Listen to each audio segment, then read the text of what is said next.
जोशीमठ को बचाने की कवायद तेज हो गई है। एक्सपर्ट कमेटी ने सलाह दी है कि खतरनाक इमारतों को गिराकर मलबे को हटा दिया जाए। आज जोशीमठ में डिमोलिशन की कार्रवाई शुरू कर दी गई। निचले इलाकों को बचाने के लिए ऊंचाई पर बनी खतरनाक इमारतों को पहले ही तोड़ा जाएगा।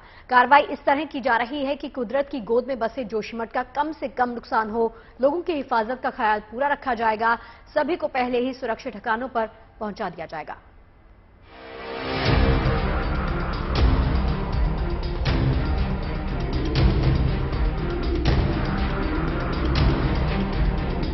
आप लोग तुरंत इस जगह को छोड़ दें। आप लोग भी से आज बंद रखें और छोड़ दें। तुरंत बंद करें इसको भी आज।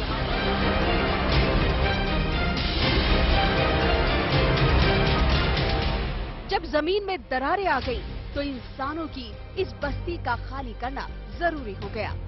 जरूरी हो गया जोशीमठ की इन इमारतों को गिराना। जरूरी हो गया इन आशियानों के बाशिंदों को कहीं और ले जाना।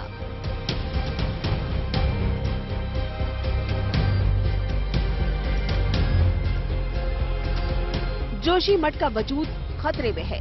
वजह कुदरत की बेरुखी हो या फिर पहाड़ के इस हिस्से पर क्षमता से ज्यादा बोझ।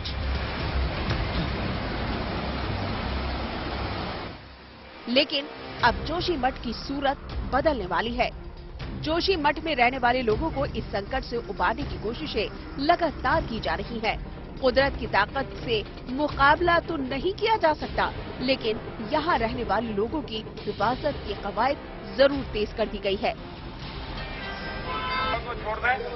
आप लोग भी से आज बंद रखें। केंद्र सरकार की 2 टीमें जोशीमठ का दौरा कर चुकी हैं। डिजास्टर मैनेजमेंट एक्सपर्ट की 8 सदस्यों वाली टीम ने उत्तराखंड सरकार को अपनी सिफारिशें भी भेज दी हैं। इन सिफारिशों में सबसे ज्यादा जोर खतरनाक इमारतों को गिराने पर दिया गया है। एक्सपर्ट कमेटी की सिफारिशों पर फौरन अमल होना शुरू हो गया। मंगलवार सुबह से ही जोशीमठ में हलचल बढ़ गई। एसडीआरएफ की टीम सुबह से ही एक्शन में दिखी। पीडब्ल्यूडी और एसडीआरएफ की टीम ने पूरे इलाके का पहले ही सर्वे कर रखा था। खतरनाक इमारतों पर लाल क्रॉस के निशान लगा दिए गए हैं।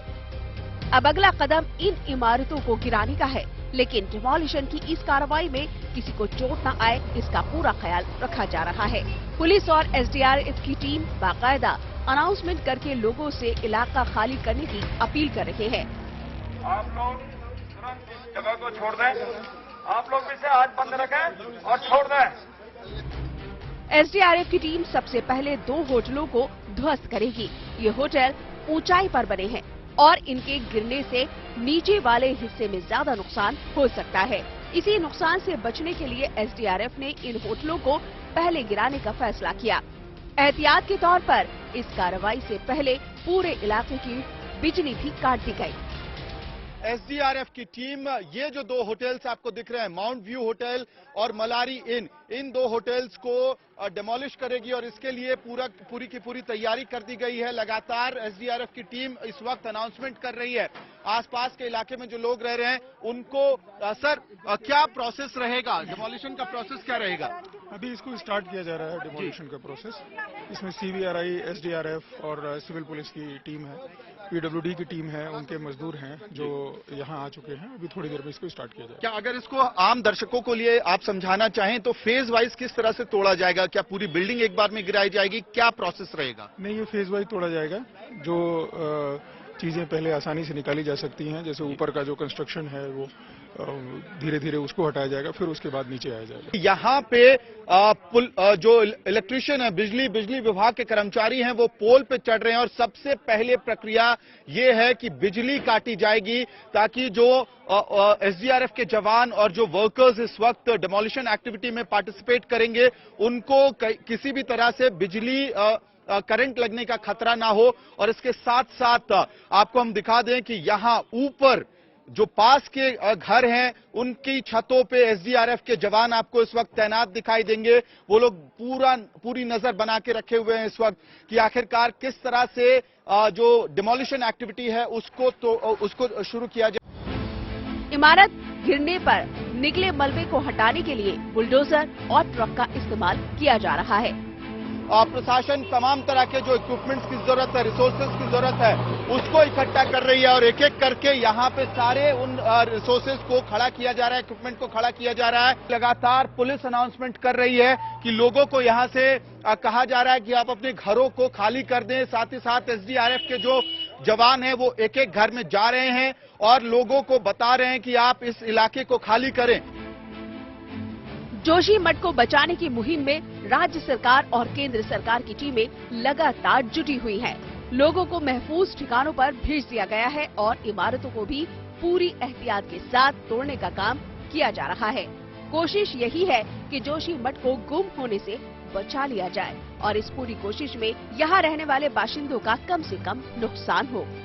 जोशीमठ से अमित भारद्वाज के साथ bureau report, good news today. आइए एक बार फिर से रुक करते हैं जोशीमठ का, जहां पर अमित भारद्वाज हमें और जानकारी के लिए हमारे साथ जुड़ रहे हैं। अमित, आपसे तो सबसे पहले मैं ये जानना चाहूंगी कि आइडेंटिफिकेशन किया गया है उन इमारतों का जिन्हें पहले तोड़ना है, या कोई एक सेट एजेंडा है कि यहां से शुरू करेंगे और यहां पर तोड़फोड़ शुरू हो जाएगी और फिर उन्हें ढहा दिया जाएगा? झटके में सब समाप्त हो गया। अमित, आवाज आ रही है आपको? जगह को छोड़ दें। आप लोग भी से आज तो ये तस्वीरें आपको लगातार दिखा रहे हैं। जोशीमठ के वजूद को बचाने की कवायद जो है प्रशासन की तरफ से लगातार जारी है। जोशीमठ में इमारतें जो है वो तोड़ी जा रही हैं, लेकिन लोग जो हैं अभी भी इस बात को लेकर शक में हैं कि उनके घरों को कितना नुकसान होगा या फिर उनको सरकार की तरफ से, प्रशासन की तरफ से वक्त रहते बचाया जा सकता है। तो इसी पर बातचीत करने के लिए हमारे सहयोगी आपसे जुड़ेंगे, लेकिन ये तस्वीरें इस बात को बयां करती हैं कि कुदरत के आगे देखिए किसी की भी एक नहीं चलती। हम आपको दिखा रहे हैं तस्वीरें जोशीमठ की, जहां पर बुलडोजर से अब उन कमजोर इमारतों को तोड़ने का काम शुरू हो चुका है जो लोगों के लिए जान का खतरा बनी हुई हैं। बहुत वक्त से ये शिकायत आ रही थी कि दरारें दिख रही हैं घरों में, और जब तक प्रशासन तक ये बात पहुंची और प्रशासन ने एक्शन लेने की सोची, तब तक बात बिगड़ चुकी थी, हाथ से निकल चुकी थी। लेकिन अब इस सिचुएशन को संभालने की कोशिश एक बार फिर से तेज हो गई है। एसडीआरएफ की टीमें लगातार जुटी हुई है लोगों को सुरक्षित स्थानों पर पहुंचाने में।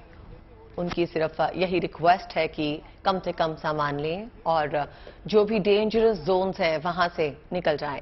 खतरा हर वक्त जोशीमठ में पहरा कर रहा है, लेकिन फिर भी लोगों को अपनी जान बचाने के सही रास्ते भी दिखाए जा रहे हैं।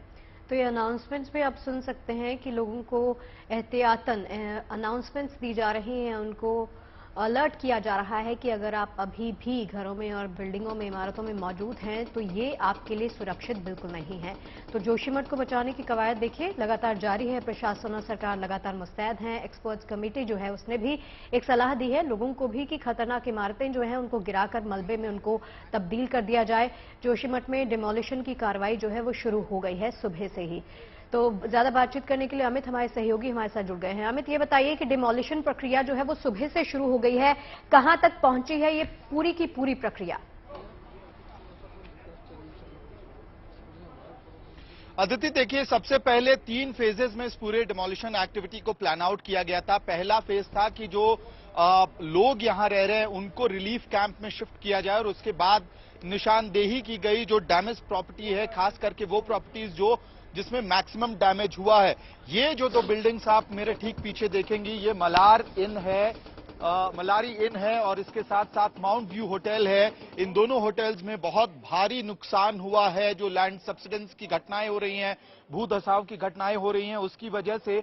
और यही कारण है कि आज सुबह से यहां पे एसडीआरएफ की टीम के साथ साथ जो जिला का पूरा प्रशासन है और अधिकारी हैं, साथ ही साथ ट्रैफिक पुलिस के साथ साथ जो इलेक्ट्रिसिटी डिपार्टमेंट के लोग हैं वो लोग तैनात थे। ये जो इलेक्ट्रिसिटी के खंभे आप देख रहे हैं थी, इन पे तार लगे हुए थे, मल्टीपल लाइंस लगी हुई थी और उसको जो है अब काट के हटा दिया गया है ताकि जब इसको ध्वस्त किया जाएगा, इन दोनों बिल्डिंग्स को ध्वस्त किया जाएगा तो उसकी वजह से क्षति ना हो और जो करंट के झटके होते हैं वो ना लगे। अब स्थिति आप अभी देखिए कि आखिरकार ये कार्रवाई क्यों करनी पड़ रही है। जो सड़क और बिल्डिंग है मलारी इन होटल का और माउंट व्यू होटल का, उसके बीच में दरार आ गई है और बिल्कुल वो बढ़ती ही जा रही है हर दिन के साथ। इस वक्त इलेक्ट्रिसिटी के खंभों से तारों को हटा लिया गया है। जो डिमोलिशन के लिए मजदूर बुलाए गए थे उनको पूरी प्रॉपर्टी के अंदर एक एक एरिया दिखाया जा रहा है। हमने सुबह अधिकारियों से भी बात की थी, एसडीआरएफ के जो इंचार्ज हैं यहां पे इस पूरे डिमोलिशन एक्टिविटी के लिए, उन्होंने हमको बताया था कि जो टॉप फ्लोर है जिसमें लूज हिस्सा सबसे ज्यादा होता है उसको सबसे पहले गिराया जाएगा और फेज वाइज मैनर में डिमोलिशन एक्टिविटी की जाएगी। अदिति, इसके पीछे का कारण यह है कि आप एक झटके में बिल्डिंग अब नहीं गिरा सकते हैं, नहीं तो भू धसाव का खतरा बढ़ेगा और नुकसान बढ़ने का खतरा जो है वो भी बढ़ेगा। अदिति जी अमित, जब देखा गया कि बिल्डिंग्स जो हैं, बिल्डिंग्स में दरार आ रही हैं और ये बिल्डिंग्स टूटने लगी हैं, तो आपसे समझना चाहूंगी कि क्षति जो थी वो किस तरह की थी? क्या भारी नुकसान हुआ था, जान माल को खतरा हो रहा था, या फिर शुरुआत ही हुई थी और प्रशासन तक तो ये बात ऑलरेडी पहुंची ही हुई है, तभी कदम उठा लिए गए थे? अदिति देखिए, नुकसान तो भारी हुआ है इस पूरे इलाके में और उसकी एक बहुत ही टेलिंग विजुअल्स है। उसके लिए मैं अपने वीडियो सहयोगी अभिषेक को कहूंगा वो थोड़ा आगे आए ताकि हमारे दर्शकों को समझ में आए कि आखिरकार इस वक्त जो कार्रवाई मिशन मोड पे किया जा रहा है उत्तराखंड के जोशीमठ में, वो क्यों किया जा रहा है, उसके पीछे की वजह क्या है। मुख्यमंत्री पुष्कर सिंह धामी को 8 सदस्यीय एक्सपर्ट टीम ने एक रिपोर्ट सौंपी और कहा कि मैक्सिमम डैमेज वाले मकानों को तोड़ना जरूरी है, उसके मलबे को हटाना जरूरी है। ये देखिए, ये बिल्डिंग और ये होटल, ये दोनों जुड़ा हुआ था, सीढ़ियां होटल जुड़ी हुई थी। पहले इसमें थोड़ी दरार आई जिस दिन से हमने यहां रिपोर्टिंग शुरू की थी। अब ऐसे हालात हैं कि एक पूरा का पूरा इंसान इस गड्ढे के अंदर समा जा सकता है और मैं जहां तक देख पा रहा हूं, हालांकि बहुत अनस्टेबल स्ट्रक्चर्स हैं ये, कम से कम 2 से 3 फ्लोर की कैविटी यहां पे बन गई है। 2 से 3 फ्लोर की कैविटी ऑलरेडी यहां पे बन चुकी है, दरार आ चुकी है। तो उस लेवल का नुकसान इस वक्त जोशीमठ में है और ये सड़क भी है जिसपे हम लोग लगातार रिपोर्टिंग कर रहे हैं, उस सड़क में भी दरार आपको दिखाई दे रही है। और यही वजह है कि अब एक्सपर्ट कमेटी के रिकमेंडेशन पे मिशन मोड पे इन बिल्डिंग्स को एक एक करके ध्वस्त किया जाएगा, लेकिन यहां बुलडोजर इस्तेमाल नहीं हो सकते हैं। ये एक बड़ा चैलेंज है और साथ में कोई बहुत ज्यादा धमाके वाली चीज, इस तरह की चीजों का इस्तेमाल नहीं किया जा सकता है क्योंकि उसकी वजह से कंपन होगा और कंपन होगा तो जो नीचे मकान हैं उन पे खतरा बढ़ जाएगा, भू धसाव का खतरा बढ़ जाएगा। जी अमित, शगुफ्ता बात कर रही हूं। आपने बताया जैसे फेज वाइज तरीके से डिमोलिशन प्रक्रिया चलेगी प्रशासन की तरफ से। मुझे ये बताइए कि प्रशासन की तरफ से पॉइंट आउट की गई होंगी असुरक्षित इमारतें और तमाम जो घर हैं। आपने भी बताया कि ऊपर वाली इमारतें और जो तमाम मकान हैं उनको पहले ध्वस्त किया जाएगा जो ज्यादा असुरक्षित कैटेगरी में आते हैं। नुकसान कहीं ना कहीं निचले इलाकों में होगा, तो उसके लिए सरकार की तरफ से, प्रशासन की तरफ से क्या किया जाएगा उस नुकसान को कम करने के लिए? देखिए जी 2-3 कार्रवाई है। पहले तो ये जिस तरह से हमने आपको माउंट व्यू दिखाया और मलारी इन दिखाया जिन पे लाल निशान लगे हुए थे, उसी तरह की मार्किंग इस तरफ की जितनी भी बिल्डिंग्स हैं, लेफ्ट हैंड साइड की जितनी भी बिल्डिंग्स हैं, उन सब पे कर दिया गया है। साथ ही सुबह से ही जो एसडीआरएफ के जवान हैं वो घर घर जाके ये जो 2 होटल्स हैं मलारी इन और माउंट व्यू, इनके पीछे एक बहुत बड़ा टेरेन है जिसमें बसावट है और घनी बसावट है वहां पे पहाड़ के लिहाज से। तो वहां घर घर जाके जो एसडीआरएफ के जवान हैं वो लोगों को कन्विंस कर रहे हैं कि आप निकल जाइए। हालांकि ज्यादातर घरों को पहले ही खाली करा दिया गया है, लेकिन फिर भी होता क्या है कि बहुत सारा सामान लोगों का अंदर पड़ा हुआ है। लोग यहाँ पे आस्था, बहुत ज्यादा आस्था है लोगों के अंदर, तो देवी कुल देवता हैं उनके इन्हीं बिल्डिंग्स के अंदर, तो उनकी पूजा के लिए लोग जाते रहते हैं। तो पूरा अनाउंसमेंट किया गया, लोगों से मिल के उनको निकाला गया। तो यही है कि धमाका नहीं करना है, बुलडोजर नहीं यूज करना और ये इंश्योर करना है कि नीचे की इमारतों में कोई ना हो जब ये बिल्डिंग्स गिराई जाए। जी अमित, बहुत बहुत शुक्रिया आपका इस जानकारी के लिए। आपसे हम एक बार फिर से जुड़ेंगे आपसे ताजा अपडेट्स लेने के लिए। अब आगे बढ़ते हैं, बता दें आपको जम्मू कश्मीर में इन दिनों भारी बर्फबारी हो रही है। पूरी घाटी बर्फ से ढकी हुई है। बर्फबारी का लुत्फ उठाने के लिए भारी संख्या में सैलानी इन दिनों धरती की जन्नत कहे जाने वाले इस इलाके का रुख कर रहे हैं। श्रीनगर के लाल चौक से लेकर डल झील तक पर्यटक मस्ती करते हुए दिखाई दिए। सैलानियों की उमड़ी भीड़ को देखकर कारोबारियों के चेहरे खिले। उन्हें उम्मीद है कि इस बार पर्यटकों के पहुंचने का पुराना रिकॉर्ड टूट जाएगा।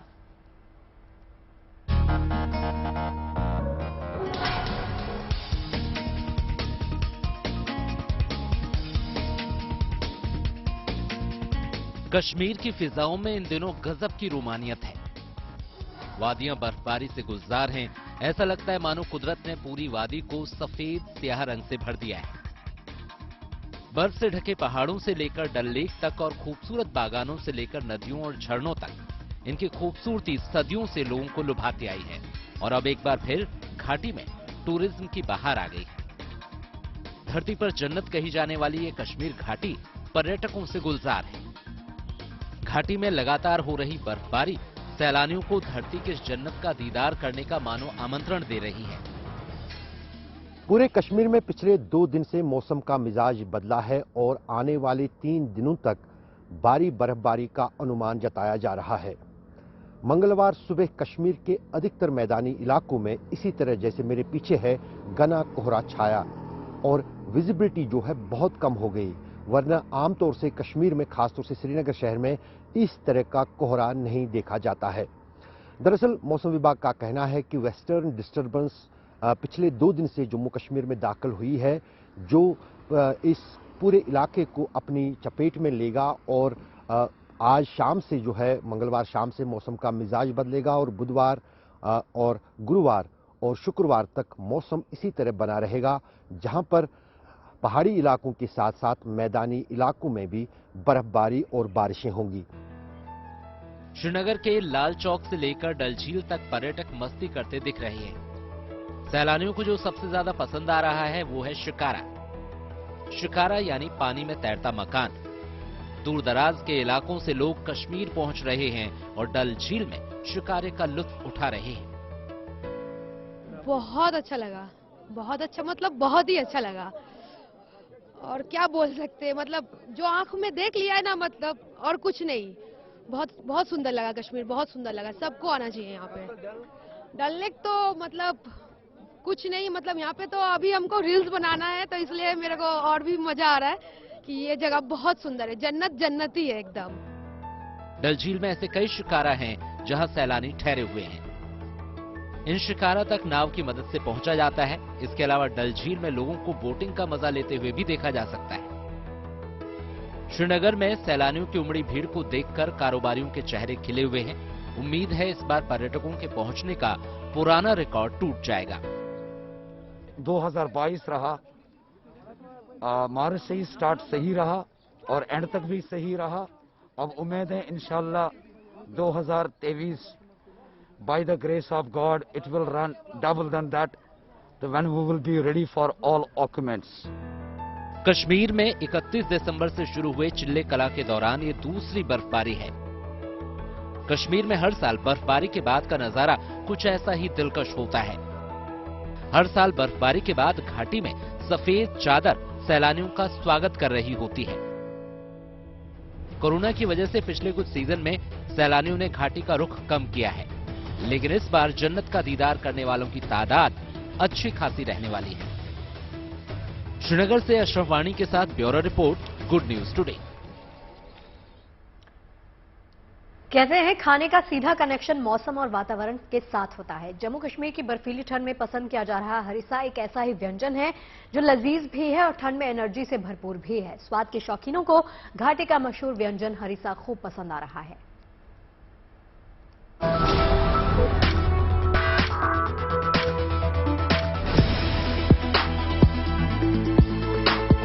जम्मू कश्मीर में इन दिनों जमकर बर्फबारी हो रही है। मौसम कूल है और ऐसे में गर्मा गर्म लजीज खाने को मिल जाए तो कहने ही क्या। जायके के शौकीनों के लिए घाटी में सर्द मौसम के मुफीद एक ऐसा ही स्वादिष्ट व्यंजन है हरिसा। घाटी के सर्द बर्फीले मौसम में हरिसा की बड़ी मांग है और उसकी वजह है हरीसा स्वादिष्ट होने के साथ ही एनर्जी से भरपूर होता है, जिससे ठंडे मौसम में गर्मी का एहसास होता है। सर इसको सब खाते हैं, ज्यादा ही विंटर में चलता है सर, और जो बड़े बड़े लोग भी हैं, बुजुर्ग चाहे ओल्ड हैं, सब लोग ये खाते हैं। हरीसा ये यहाँ कश्मीर का ट्रेडिशनल एक फूड है जो विंटर में कंज्यूम किया जाता है। रीजन ये है क्योंकि सबको पता है विंटर, यहाँ के विंटर्स बड़े हार्श होते हैं, तो विंटर में हमें एनर्जी चाहिए होती है। तो ये जो हरीसा है ये एक्चुअली ये मिन्स मीट होता है, तो इसमें which is a protein rich food, तो जितना हम प्रोटीन कंजप्ट करेंगे विंटर्स में उतनी एनर्जी प्रोड्यूस होगी। घाटी में हड्डियां जमा देने वाली ठंड से बचने और शारीरिक फुर्ती के लिए कश्मीर में लोगों की पहली पसंद होता है हरीसा। यहाँ आने वाले सैलानी भी ठंड से बचने के लिए हरीसा का लुत्फ उठाते हैं। ईरान से भारत आया हरीसा यहाँ का खास स्वाद बन चुका है। मैं बहुत सालों से हरीसे का काम यहाँ पे कर रहा हूँ। हरीसा बहुत फेमस है, ये सर्दियों में ज्यादा खाया जाता है। इससे बॉडी हीट रहती है। हरीसा बनाने में 18 घंटे लगते हैं, इसको स्टीम दी जाती है, 18 घंटों में ये तैयार होता है। हरीसा को बनाना हर किसी के बस की बात नहीं। इसे लजीज बनाने के लिए सही मीट का चयन और अच्छे मसालों का चयन एक कला है। पहली बात मिट्टी के बर्तन होने चाहिए और इसमें आग लगती है, ना कि गैस वगैरह। जो ये मिट्टी के बर्तन है इनमें पहले चावल डालने पड़ते हैं। जब हमने इनको चावल को इसमें डाला मिट्टी के बर्तनों में, उसके बाद इनको हमारे को पूरा वो मतलब पेस्ट बनाना होता है, पूरा लिक्विड फॉर्म में बनाना होता है। उसमें बहुत सारी मेहनत लगती है। और उसके बाद हम इसमें डालते हैं गोश्त के बाद हम इसमें डालते हैं मसाले। रात के हम यही 3 के आसपास आते हैं, इसके वो ढक्कन उठाते हैं, इसकी जो बोन मतलब जो गोश्त होता है उसकी जो बोन्स गिर गई होती है नीचे, उनको निकाल के फिर हम इसको पूरा वो मैश करते हैं। मैशअप करने के बाद इसमें जो भी ये होता है मतलब मीट जो होता है वो गल गया होता है, तो ये एक पेस्ट बन गया होता है। तो वो जो डिलीसी है ये हरीसा, उसी को हम कहलाते हैं। तो आप भी अगर जायके के शौकीन हैं, नॉन वेजिटेरियन हैं, जम्मू कश्मीर घूमने का प्लान बना रहे हैं, तो हरीसा का लुत्फ उठाना न भूलिएगा। Bureau report, good news today. पहाड़ों की रानी शिमला में फिर से सैलानियों का जुटना शुरू हो गया है। मौसम विभाग ने बुधवार यानी कल के बाद शिमला समेत दूसरे ऊंचाई वाले इलाकों में बर्फबारी का अनुमान जताया। ऐसे में बर्फबारी की चाहत रखने वाले सैलानियों को यहां पर ये बर्फ उन्हें खींच लाई। शिमला की शान कहे जाने वाले रिज मैदान पे सैलानियों का जमावड़ा लगा है। यहाँ के खुशनुमा मौसम में सैलानी घुड़सवारी समेत अलग अलग तरीकों से छुट्टियों का मजा ले रहे हैं। सभी को लग रहा है उनकी बर्फबारी की मुराद जल्द पूरी हो जाएगी। सिलसिला अभी चलेगा अगले 48 आवर्स, लेकिन उसके बाद जो है तो चेंज होने वाली तस्वीर बदलेगा, क्योंकि 11 तारीख के आसपास एक पश्चिमी विक्षोभ फिर से आ रहा है, तो वो सक्रिय है। उसके आने से 11 से 13 तारीख तक प्रदेश के ज्यादातर हिस्सों में बारिश होगी, बर्फबारी होगी। पहले भी 2 बार आ चुके हैं, लेकिन अभी इट्स बेटर नाउ, मतलब कि अच्छा लग रहा है यहाँ पे देख के। वेदर हमें एज कंपेरेटिव टू चंडीगढ़ हमें यहाँ पे बेटर लग रहा है, हमें अच्छा लग रहा है, क्योंकि वहाँ पे ज्यादा है, फॉग वगैरह ज्यादा है और ठंड वगैरह ज्यादा है। तो as compare to Chandigarh Shimla is better.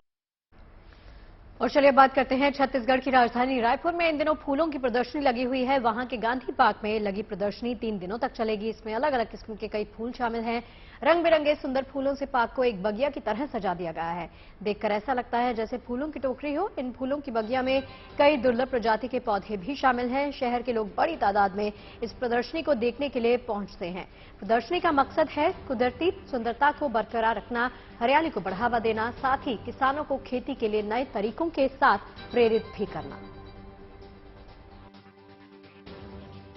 प्रकृति को दिखाने का एक बहुत अच्छा तरीका है ये, यहाँ पे है ना, करना भी चाहिए।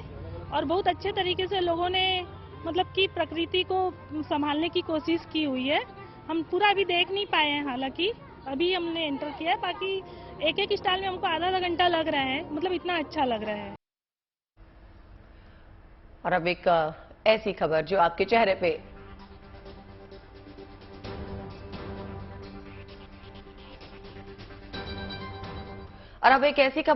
चेहरे पे मुस्कान ला देगी। यूपी का शहर चंदौली इस वक्त खुद को इको टूरिज्म के लिए तैयार कर रहा है। यहां उन जगहों की पहचान की जा रही है जो आने वाले वक्त में टूरिस्ट स्पॉट बन सकते हैं।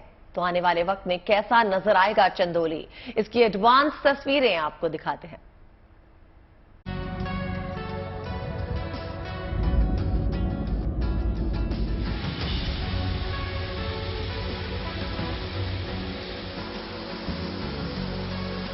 ये खूबसूरत झरने, ये दिल को मोह लेने वाली हरियाली, प्रकृति की गोद में बसा ये है उत्तर प्रदेश का चंदौली जिला। भला इतनी खूबसूरत जगह पर कौन नहीं जाना चाहेगा, लेकिन अभी भी इतना सब कुछ होने के बावजूद इस जगह को पर्यटन स्थल के तौर पर वो बड़ी पहचान नहीं मिल पाई जो इसे काफी पहले मिल जानी चाहिए थी। हालांकि अब ये सब बदलने वाला है। ये जगह भी सैलानियों की भीड़ से गुलजार होने वाली है और इसे मिलेगी विश्व स्तर की पहचान। दरअसल सरकार इस जगह को इको टूरिज्म के लिहाज से विकसित करने जा रही है और इसके लिए एक प्रस्ताव तैयार किया गया है। उत्तर प्रदेश में पर्यटन की अपार संभावनाएं हैं और अभी जो सरकार की मंशा है वो ये है कि जो हमारे अनदेखे अनछुए पर्यटन स्थल हैं उनको हम विकसित करें और पर्यटकों को और सुविधाएं दें जो भी उत्तर प्रदेश में आ रहे हैं। प्रशासन पर्यावरण बचाने और पर्यटन को बढ़ावा देने के मकसद से एक खास मिशन में जुटा हुआ है। ये जगह ट्रैकिंग के लिए शानदार है। यहाँ औरवाताड़ वाटरफॉल और राजदारी वाटरफॉल है। साथ ही जंगल की सफारी के लिए भी काफी बड़ा इलाका है। इसी को देखते हुए अब वहाँ पर्यटकों को एडवेंचर गेम की सौगात भी दी जा रही है। इसके लिए रॉक क्लाइंबिंग, जिप लाइन और लो रोप कोर्स की व्यवस्था भी की जाएगी। इसके अलावा इलाके में बांस से बनी दुकानें, वुड रेलिंग और पार्किंग तैयार की जा रही है। नया कॉन्सेप्ट है कि गांव में जाकर के वहां का पर्यटन देखें और वहां के लोकल लोगों से बात करें जो टूरिस्ट आ रहे हैं और लोकल कल्चर को समझें, जानें। तो उसको भी हम वहां पे 2 गांव को चिन्हित करके और हम प्रयास कर रहे हैं कि उनको हम इंटीग्रेट करें। सरकार के इस प्रस्ताव से स्थानीय लोगों में खुशी की लहर है। उन्हें उम्मीद है कि पर्यटन बढ़ जाने से यहाँ लोगों को रोजगार भी मिलेगा। बाहरी लोगों का आना यहाँ बढ़ेगा तो लोकल लोगों को रोजगार मिलेगा, व्यापार लोग करेंगे, बढ़ावा मिलेगा और विश्व पटल पे नौगढ़ का नाम रोशन होगा। हम लोग कितना दिव्य स्थान लेकिन लोग नहीं जानते थे, बाहर के लोग। हम लोग तो स्थानीय है बराबर आ जाते रहे, लेकिन बाहर के लोग नहीं जानते थे। इसलिए जब से यहाँ सुने कि नहीं यहाँ कुछ विकास होने वाला है तो हमारे गांव के लोग, अगल बगल गांव के लोग बहुत खुशी है कि नहीं हमारे गांव का भी विकास होने वाला है। चंदौली वो जिला है जहां कभी नक्सलियों की धमक सुनाई पड़ती थी, लेकिन अब इसका नक्शा देश के पर्यटन मानचित्र में एक अहम जगह बनाने को तैयार है। बस अब एक हरी झंडी का इंतजार है। Bureau report, good news today.